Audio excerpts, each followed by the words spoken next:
computer. What we're going to talk about is, we have a myth of the revolution, but not everybody wanted to be independent. And then there was this problem that Washington's going to have in trying to maintain an army.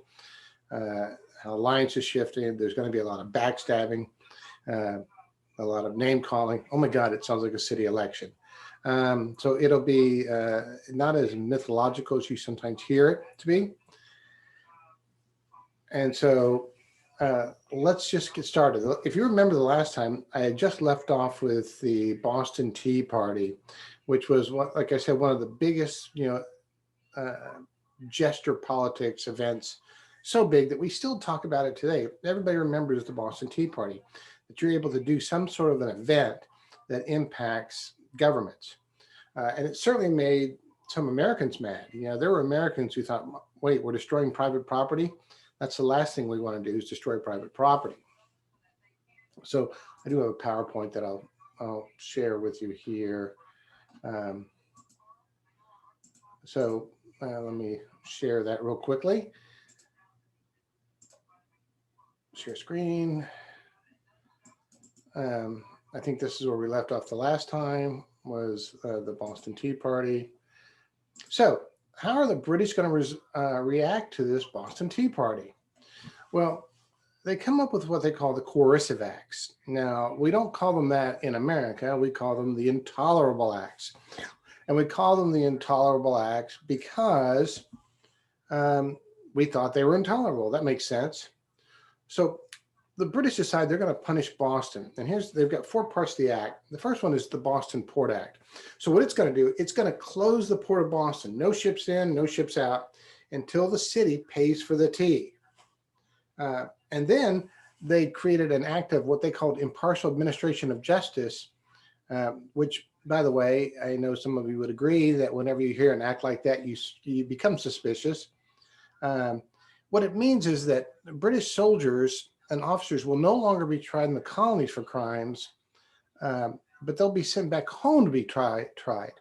Well, that's going to make people like John Adams mad, right? Remember, we talked about John Adams had gotten the troops of the Boston Massacre away. He was trying to prove that in America that we had this rule of law, and now they're going to take them away and let them take a trial in England rather than America because they didn't trust Americans. And then they had a new quartering act, which said that you had to provide lodging for soldiers, even if it meant having them in your private home. And of course, that quartering act impacts us today because you think about it, you think the Third Amendment, right? The no quartering of troops during peacetime. And this is where that came from, was this quartering act. And then there was the Massachusetts Government Act, which made all elected officials no longer elected. They'd be appointed. And you could not have town meetings without the governor's consent. Wow, okay, so that's pretty rough. And then in May of 1775, the governor was replaced by a military governor, a man by the name of Thomas Gage.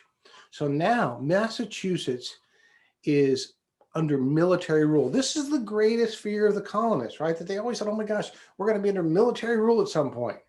And the idea behind the British doing this was that they were going to make an example of Boston and Massachusetts. Well, the exact opposite really happens. It galvanizes the rest of the colonies because they think, okay, if it can happen to Massachusetts, it can happen to us, and we can't stand by and do nothing. As the conservative member of parliament, and he's also the founder of modern conservatism, Edmund Burke said, he says, your scheme yields no revenue. It yields nothing but discontent, disorder, and disobedience. So the colonists rallied around Boston. They took up collections and sent money, sent provisions. In Williamsburg, Virginia, the Virginia Assembly met in May, and a young member of that group, Thomas Jefferson, proposed to set aside June 1st, the effective date of the Boston Port Act, as a day of fasting and prayer in Virginia. The governor says, no, you're not going to do that. We're going to dissolve the assembly. You guys go home. Well, they didn't go home. They just went over to a tavern and drew up a resolution for a Continental Congress to make representations on behalf of all the colonies. So on September 5th, 1774, the First Continental Congress assembled in Philadelphia. There were 55 members representing 12 colonies, all but Georgia. Now, they invited Quebec, Nova Scotia, and the Floridas, but they didn't go. Joseph Galloway of Pennsylvania, one of the delegates, said, maybe we ought to create our own union. It's thought of, but eventually they don't get to it. Well, meanwhile, while this is meeting, a Boston silversmith by the name of Paul Revere came from Massachusetts with what they called the Radical Suffolk Resolves. These resolves said that the intolerable acts were null and void. They urged Massachusetts to arm for its own defense, called for economic sanctions against the British. In addition, the Congress sent the king a petition saying, hey, we're good people, you're being misled. Help us out here. We want good relations. Well, in the end, they do end up having a boycott of all British goods again, right? Because we've seen the boycott before, we've seen it work. This hits the British in their pocketbooks. It hits what they would call the rich Manchester men. And so they're going to do non-importation. And again, this is a non-importation that's voluntary, but if they caught you not following it, you would have Sons of Liberties that would beat you up, tear down your house, and threaten you in all sorts of ways. Now, how does the king react to this? He says, okay, look, these people are in a state of rebellion. And he says, now blows have to decide whether they're going to be part of England or they're going to be independent. Now, Edmund Burke again said, look, let's just accept the American view, especially on taxation, as being, consistent with English principles. And this is one of the things that I've always thought about even in local government, or even when I'm being department chair. Burke said the real question was not whether you have the right to render your people miserable, but whether it is not your interest to make them happy, right? And that's something that you'll always think about in government. Now, the Continental Congress will tell each colony to mobilize militia units. Now, these militias were Minutemen, citizen soldiers. Their job was to have drill information, practice tactics, marksmanship, and be ready for quick mobilization. Everywhere, royal authority is breaking down in the colonies, but except for in Boston, where the British military officials remain pretty confident. They said, look, all we need to do is burn down 2 or 3 of their towns, and that will set everything right. Not really a good idea. Well, soon the British are going to get their chance. On April 14, 1775, Gage the governor of Massachusetts, gets orders to suppress the open rebellion that existed in the colony. So he decided he was going to arrest and capture the Provincial Congress and seize the malicious supply depot at Concord. Now, 2 of the people that he really wants to catch are the people that he thinks are the biggest troublemakers. That's John Hancock, one of the great smugglers and one of the richest men in Massachusetts. And of course, our good old friend, Sam Adams, right? The troublemaker, the sort of slovenly dressed guy who liked stirring up trouble. And I told you the last time, was really one of the movers and shakers of the American Revolution. So he says, okay, we want you to go out to Lexington first, capture those 2 guys, make your way on to Concord, and destroy their munitions there. They had an arsenal. There was powder. There was cannon. Get there and destroy that. Now, they wanted to do this in secret. Well, as you can imagine, that's pretty hard to do in a very busy town like Boston. They attempted to sneak out at night, but as we all know, Paul Revere, William Doss, and several others ran out on horseback. They didn't run out. I mean, I could run out, but they didn't. They went out on horseback and warned the British are coming, right? The British are coming. And they got to Lexington and told Hancock and Adams, they're coming for you, and they escaped. Now, at dawn on April 19th, let me see if I can get this picture up for you. Oops, it's not a really great picture. The British advance guard got into Lexington. and they found the Lexington captain of the militia, John Parker, and about 70 Minutemen lined up on what they call Lexington Green. And by the way, you can go to Lexington Green now. It still exists. That green area still exists. And the tavern where Sam Adams and John Hancock were still there. So you can see it. So he walks up, they come up on these colonial militia. And apparently, Parker wasn't really there to fight. But the leader of the British rode out and he said, "Disperse, you rebels, you dogs run." Well, that's not very nice.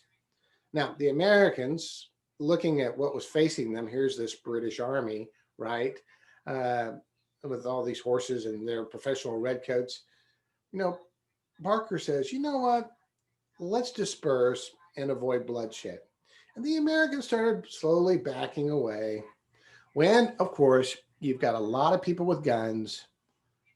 Somebody fires a shot. We don't know who. It could have been somebody tripping and falling and the shot went off. But once one shot is fired, everybody starts shooting. And then the British charged the Americans with bayonets. It left 8 Americans dead, 10 wounded. One American patriot whose wife and son were watching the spectacle, because if you go to Lexington Green, there are houses there still today that were there during the battle. He was wounded and he's able to crawl back to his front door and he dies on his front porch. That house still there and you can go see it. Well, the British said, "Hey, stop firing. We're not here to shoot all these people." Got control of their men and said, "Let's head on to Concord." But by the time they got to Concord, the Americans already carried off most of their munitions. But the British burned and destroyed what they could. But then they got to the North Bridge. And I've got a little thing of that, on the Concord River. They got to the North Bridge.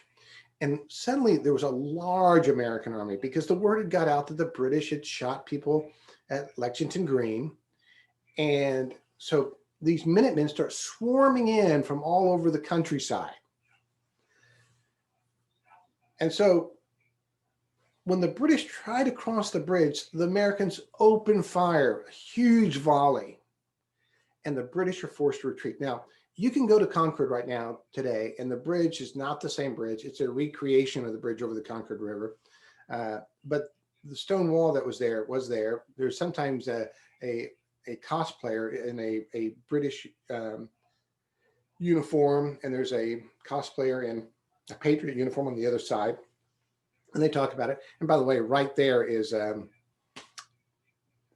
gosh, now I can't remember his name, famous writer's house. I'll have to think. It's called the Old Manse, the name of his house. But the British have to retreat back to Boston. And oh my gosh, it becomes a nightmare because the Americans are swarming all around. They're not fighting like the British want to fight. They're sniping at them. One soldier said even the women had guns and were shooting at them. By nightfall, they had got back to Boston, but they had suffered 250 casualties along the way. The Americans suffered about 100. One British general wrote back and said, "Look, anybody who thinks of these people as an irregular mob, they're going to find themselves much mistaken when they get into battle." Well, these American militiamen begin following them back to Boston, and they start organizing around Boston. And so the British soldiers are in Boston. There's a huge American, we'll say, army surrounding Boston. And so the British are going to be under siege by this militia group.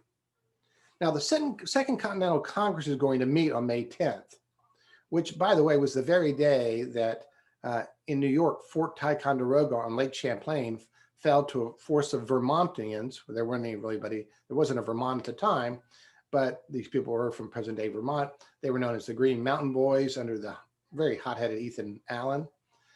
And another group of Massachusetts volunteers led by Benedict Arnold, where they had seized the cannons from Fort Ticonderoga, and they're going to bring them back to Boston so that they can put cannons around Boston and lay siege to British shipping as well. Well, the Continental Congress has no legal authority. They're not really a government. They have no resources, um, but they had to take the role of a revolutionary government. And so they've got this sort of artificial army now around Boston. They go, well, what do we do? I said, well, we're going to have to adopt that as our army, but they're going to need a leader. And so who do you choose? Well, there's an obvious choice. There's George Washington. He's sitting there. He was part of the um, Virginia militia. He's dressed in his Virginia militia colonel's outfit. And he's like 6'4", and as Ben Franklin said, he's the tallest man in the room. He's bound to lead something. And so he's really advertising himself as, look at me, I'm in my military uniform. I could be a military leader.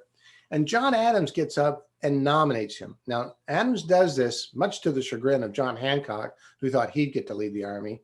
But Adams knew that they needed the largest colony on board with this motion. And so that was Virginia, and George Washington's a Virginian. Now, on the same day that Washington gets appointed, we end up with the Battle of Bunker Hill. Now, let me see if I got that picture. Now, the Battle of Bunker Hill, it actually falls a little bit off to Breed's Hill over in Charleston, which is across the river in Boston, which, by the way, you can go to Bunker Hill, and there's a memorial there. You can try to walk up to the top of the obelisk. Don't do it. It's really tough. But the British decided that they could not allow these colonists to be up on this hill. It gave them a clear tactical advantage. And so the British said, all right, we're going to go take this hill. No problem. And so the British general orders a frontal assault. It was very hot. And he's got 2,000 British troops in tight formation walking through the grass. They walk up very slowly toward where the Americans are. Now, the Americans are at the top of the hill. They had been pounded by naval guns, but they had built up earthworks. They had logs, and they could watch the brightly uniformed British troops advance slowly up the hill. Now, they waited until the attackers got within about 15 paces. That's pretty close. And then just started firing like crazy. The British had to go back down the hill and retreat. And so they said, well, look, that's not going to work. Let's try something else. So the British organized, and they decided, let's walk right up the hill again, very slowly toward the Americans. Again, they're wiped out. And so they have to retreat again. And so the British say, okay, let's try the same thing again. And we'll walk straight up the hill very slowly. This time it's going to work only because the Americans ran out of gunpowder, or they would have wiped out the British again. The British took the high ground, but at a cost of about 1,000 casualties. As one general said, any more victories like this, and we're going to be destroyed. Now, it did make the English more cautious from here on in. If that had been French troops at the top of that hill, the British probably wouldn't have taken that approach, but it was Americans, and they didn't think much about it. The Americans only lose about 400, including John Adams' personal physician, Joseph Warren, who's one of the last ones to leave. He shot. The British strip him naked, bayonet him even after he's dead, and throw his body in a common grave. Well, this gets people to say, hey, let's join up with this army. Now, still, the Americans don't really want to go to war. They don't want to be independent. They issued 2 documents to the king. One of them is what they call the Declaration of Causes and Necessity for Taking Up Arms. And then the other one is the more important one, was the Olive Branch Petition written by John Dickinson. We talked about Dickinson the last time when we talked about the letters from a Pennsylvania farmer, right? That the colonies had to react together as one. You wouldn't stand by while your neighbor's house is on fire. But Dickinson said, look, we've got to try. We really got to try, because we're not ready to go to war. We don't have a navy. We really don't have an army. We don't have a lot of money. And you want us to go fight against the world's superpower. That's not a good thing. So the Olive Branch Petition said, Your Highness, you know, we're loyal to you. We love you. We think that you're just getting bad information from the parliament and your ministers, but we are your most loyal subjects. Well, now you're the king, right? You're the king, and you're going, okay, I'm reading this petition. You're loyal to me. Okay, so you've attacked Fort Ticonderoga, and then you have just massacred 1,000 of my troops. You have an illegal government. You've adopted an army. I'm arguing that you're not as loyal as you say you are. So he declared the colonists in open and avowed enemies, which means outside of his protection, that now they can be attacked, killed, hanged as traitors.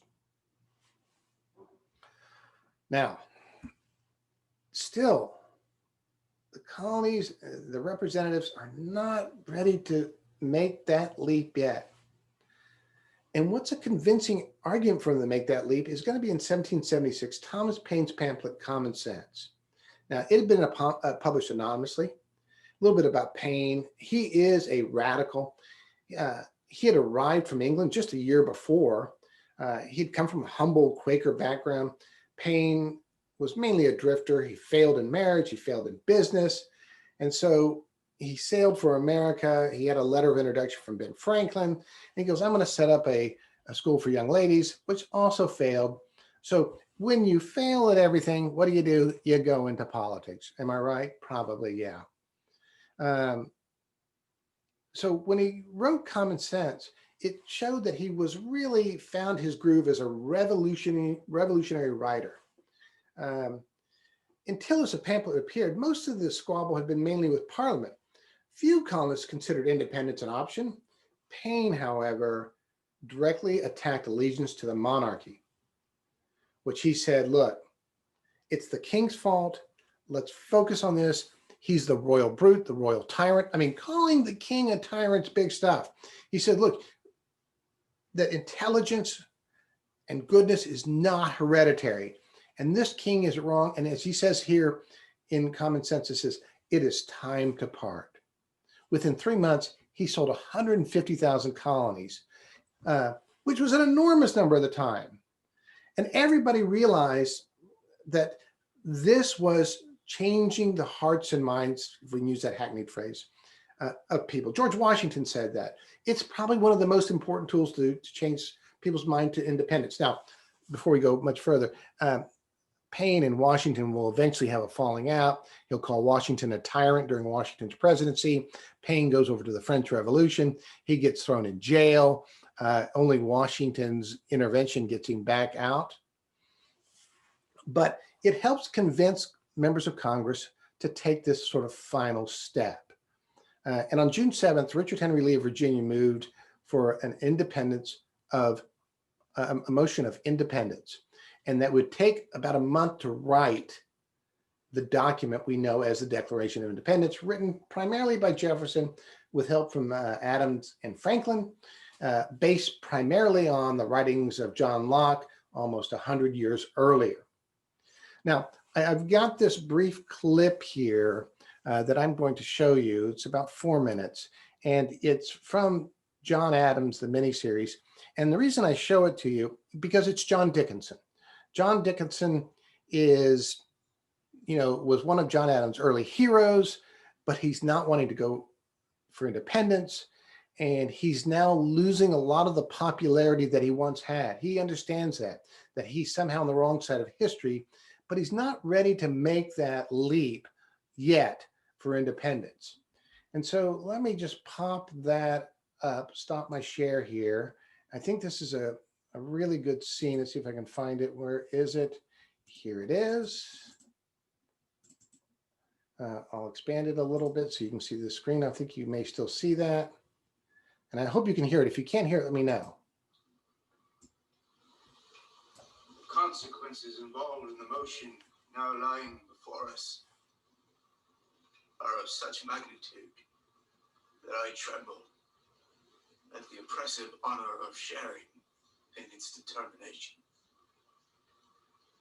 My conduct This day, I expect, will give the finishing blow to my once great and now much diminished popularity. Yet I had rather forfeit popularity forever than vote away the blood and happiness of my countrymen. Independence will not strengthen us by one man, nor by the least supply, but it may expose our soldiers to additional cruelties and outrages. The full fury of British wrath will be unleashed. Indians will be loosed on the frontier. Negroes will rise up to slaughter us. New York may well be destroyed by their own admission. The advocates of separation say foreign assistance will be necessary. At what cost? Let us imagine a war without victors. When the guns fall silent, many will have bled and sacrificed, only to have exchanged the light yoke of Great Britain for the heavy dominion of an alien power. Hear, hear. Some have argued that America would become one great commonwealth. But what is to keep 13 unwieldy colonies from splitting asunder? I have a strong impression in my mind that this will take place. Now, gentlemen, to escape the protection of Great Britain by declaring independence unprepared as we are would be to brave the storm in a skiff made of paper.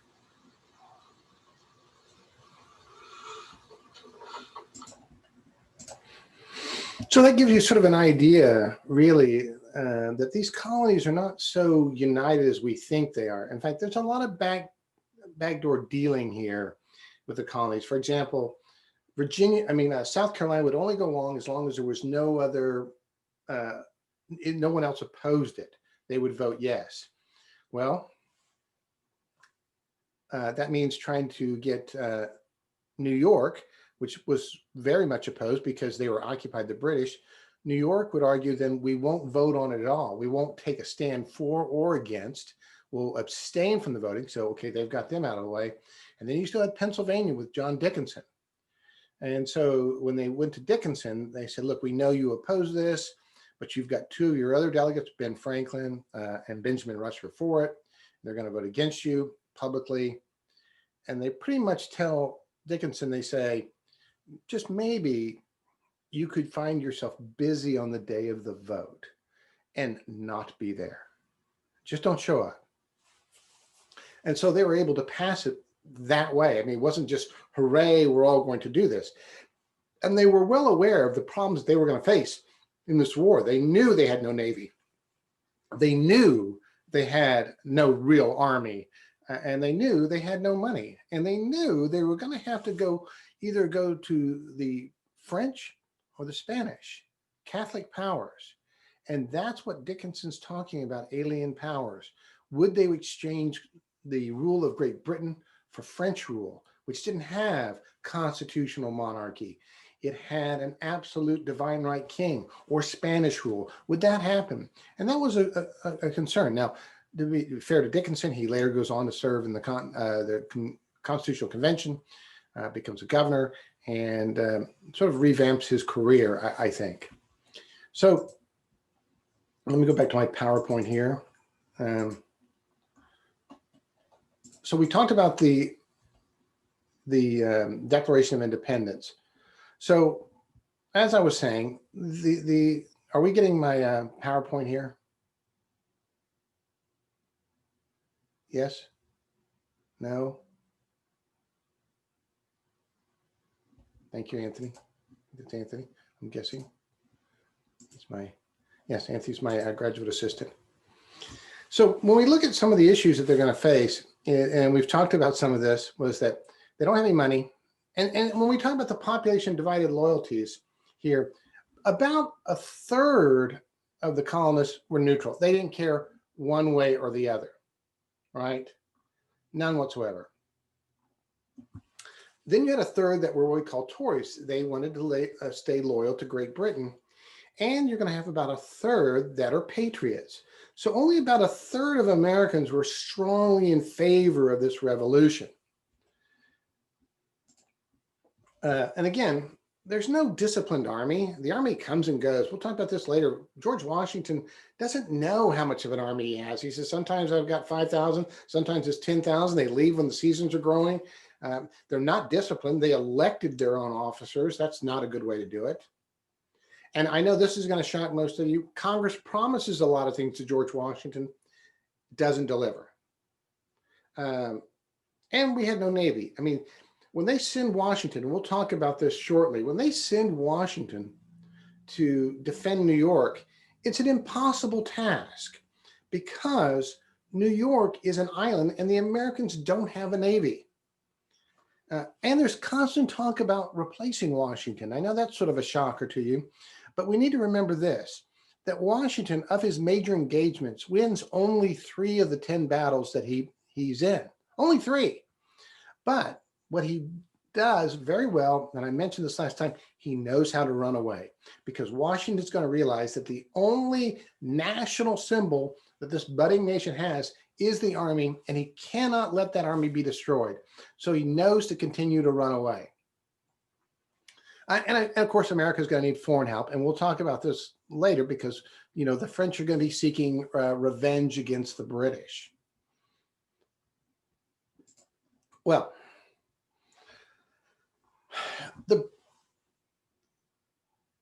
the British arrive in New York with the 2 brothers leading the British, the Howe brothers.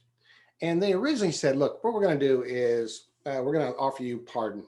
Right. You know, hey, and the Howes were very much against going to fight the Americans, as many British officers were, because they thought the Americans were right. But they said, we're going to offer you a pardon. Well, Washington won't meet with them because they won't recognize him as a general. And he says, we have done nothing that needs to be pardoned for. But he has to go defend New York, parts of New York. And it's here where we see that the Americans are not very good at strategy. They're still amateurs because Washington doesn't understand the terrain. And in his first battle, the Jamaican Heights, the British are able to come behind him and outflank him. And at one point, they have Washington trapped. He's trapped against the river. And the idea here is that you are supposed to surrender. That's the traditional rules of war at this time, is that you surrender. You're trapped, you give up. So Washington is not going to do that, right? Washington's good at running away. So what he does at night is he lights a bunch of campfires, and then he puts out some false guards walking around and makes fake noises so it sounds like things are going on. But in the meantime, he's taking boats and taking his men across the river. And when the British show up in the morning, they run up there to see everything is now gone. Everybody's gone. And the last man on the last boat as he sails away is George Washington. Now, Washington's going to lose 2 more battles in New York. He's almost captured at one point because his men keep running away. The Americans early on feared the bayonet. And they run away. In fact, Washington is riding his horse up ahead of everybody. He's trying to rally the troops.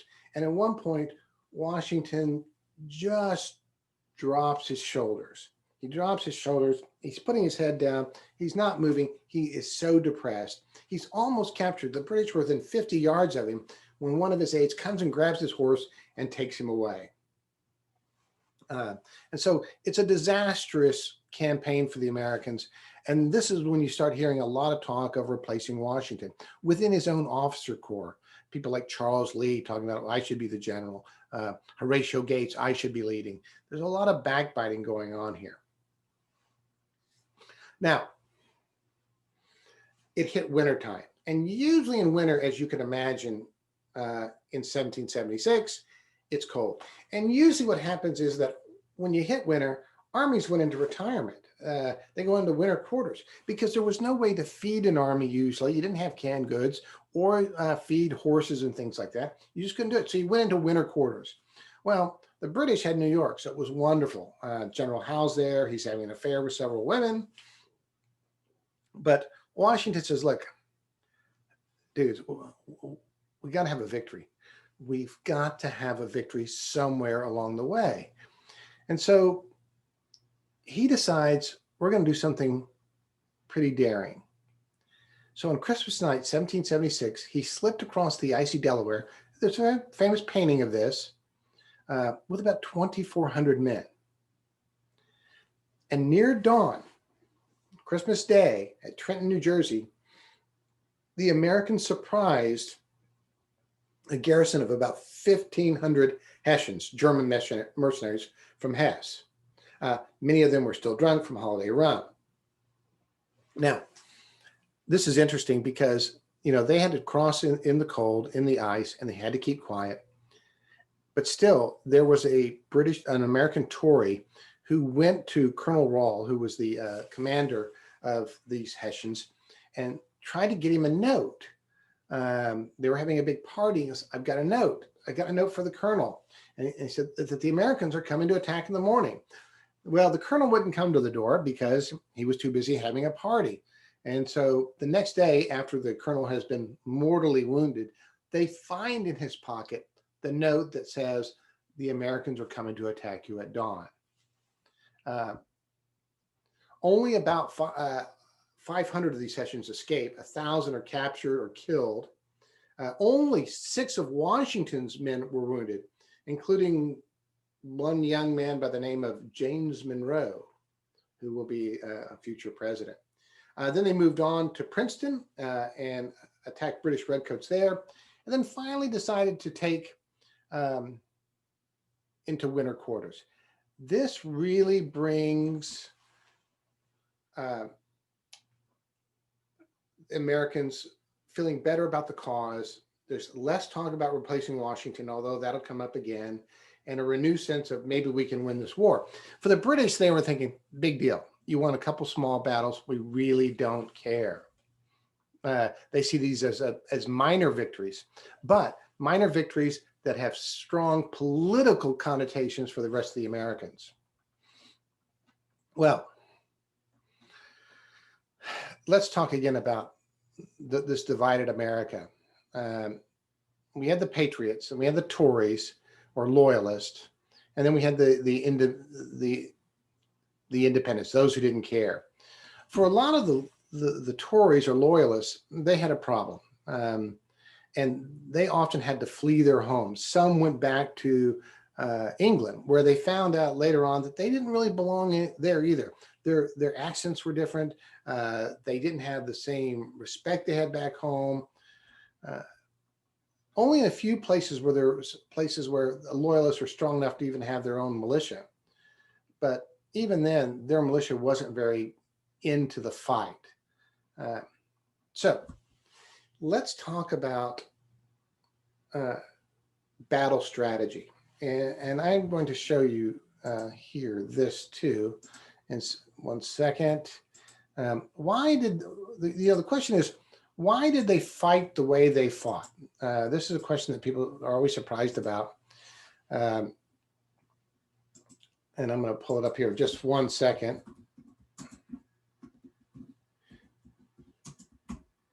And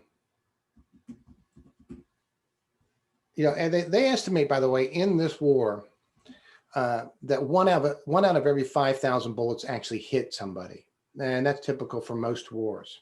So this is a guide, although it's Napoleonic, it's the same guide that is style of why they fight the way they do. And I'm going to pull it up here just a second. Let me get past the commercial. And we'll show up. It's going to play after the ad. 8 seconds left. Sorry for the delay. And we will talk about it now, hopefully. All right. So this is how the British organized their army. Let me stop share and reshare. Here we go. Expand this up. Hit play. Standing shoulder to shoulder. In the Napoleonic Wars, infantry fought in close order, packed together, standing shoulder to shoulder. But why present such an easy target for the enemy? First, command and control. Before radios, orders had to be relayed by shouted commands, drums, or bugles. Difficult enough in the smoke and din of battle, almost impossible if troops were scattered. Second, firepower. Smoothbore muskets were inaccurate beyond about 80 yards, so volley fire, firing en masse, was the best way to inflict physical and psychological damage on the enemy. Third, morale. Soldiers were much more willing to advance into danger or hold the line if they did so together as a unit, urging each other on. Fourth, defense against cavalry. Scattered infantry were easy targets for horsemen. Only by sticking together could they fight them off. The basic tactical unit of infantry was the battalion. A French line battalion had, in theory, 840 men, but in practice, nearer 500 to 600. Our example here has 605 men, a typical strength for a battalion on campaign. The men were divided into 6 companies, 4 fusilier companies, and 2 flank companies. On the right, the grenadiers, made up of the tallest, strongest men, often detached to form elite all-grenadier units. And on the left, the voltigeurs, specialist light infantry, used for skirmishing in front of the battalion. Skirmishers moved independently, used cover, and fired at will to harass and unsettle the enemy, while preventing enemy skirmishers carrying out the same task. Most armies also had specialist light infantry units for this role, such as the British 95th Rifles, French Chasseurs à Pied, and Austrian and Prussian Jaeger battalions. The traditional battlefield formation was the line. All companies formed up alongside each other, 3 ranks deep. Line formation maximized the number of men who could fire their muskets at the enemy, and limited casualties from artillery fire.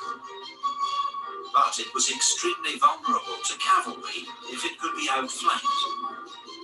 And even for well-drilled troops, it was difficult to keep the line straight while advancing across broken ground. So for maneuver and attack, battalions usually formed a column of divisions. This was a more flexible formation that allowed the battalion to advance quickly, though it presented a larger target to enemy guns, firing solid round shot that would tear through several ranks, and far fewer men could fire their muskets at the enemy. Theoretically, therefore, the battalion would deploy into line before reaching the enemy. But carrying out this slow maneuver under fire wasn't always possible or sensible. So some commanders kept their men in column, relying on momentum to break the enemy line.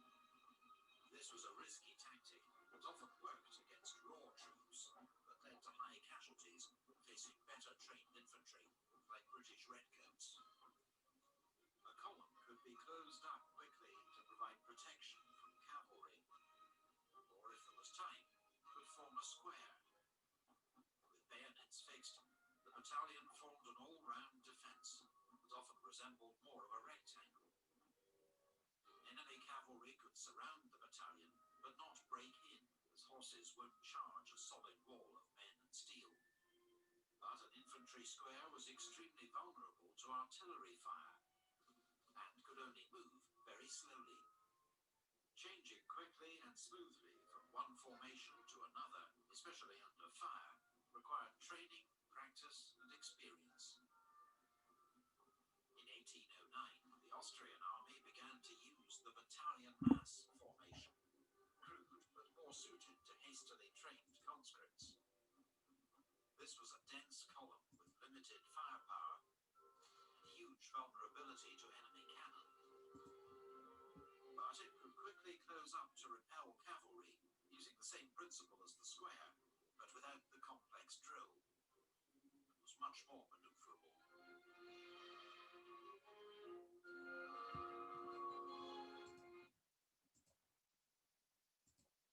So that gives you a general idea why they fought the way they did. And this is the kind of army really that Washington wants to have, but he doesn't have. His army is mainly militiamen who will fire a shot, then run away. They'll hide behind trees and rocks. They also tended to avoid hand-to-hand combat. They also rather would kill unnecessary and torture prisoners.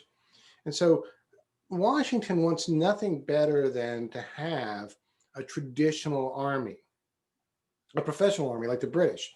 In fact, because that's what Washington always wanted to be, was a member of the British Army. And there's some talk that if the British had made him a regular officer after Braddock's defeat, that Washington would have been fighting against the colonies, not for them. And they also had problems with desertions. And so the army could fluctuate from a high as 20,000 to a low of 5,000. And it's not until later that Washington is able to get a professional army. So I think what we'll do is we'll leave it at that tonight, because we're going to get to 1777, which is a critical year for the American Revolution. Right now, it looks very iffy. And again, this is an example of not reading history backwards, because, you all know the Americans are going to win. They didn't know that. They thought the odds were, slim if they could just hold out long enough. But we know they're going to win, but they don't. And so there's always that tension within America about what to do. They're afraid.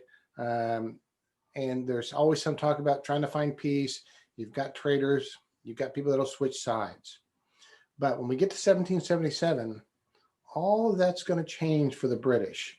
And this is going to become something more than just a dispute between a parent, as they refer to it, and unruly children.